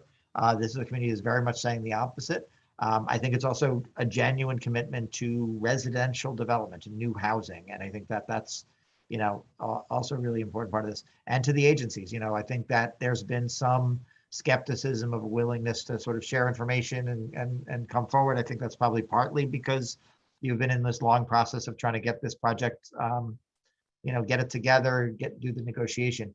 But we really do appreciate the candor, the information you brought here, the willingness to agree to answer some of these follow-up questions going forward, particularly, and to ESD and the port and LMDC, of course, but especially I want to acknowledge RuthAnne Visnauskas. This is not even her project, and she is in charge of housing everywhere in the state, and she spends 2 hours sharing and enlightening here. So as the commissioner, step. I'm going to owe her a lot of drink for this. Happy to be here. So if anybody else has any kind of last minute or closing remarks, I think maybe we'll get it right for you. Thank you. Thank you, Senator. I want to say thank you, but Senator Kavanagh, I hope that you organize another one of this early in 22. Yep. Yeah. So next steps, I think we'll get information that's directly responsive to the question. We'll circulate it to everybody who is here and everybody who RSVP'd, and then I think we'll try to get folks together again sometime to have a follow-up conversation about the affordability. And as has been mentioned already, the first formal public hearing on this, I think, is January 10th. Am I correct? January 12th. January 12th, and there will be a official public comment period that will go until February 15th. That, of course, is not just about affordability, but a full range of issues on this project. And of course, the community board will continue to have many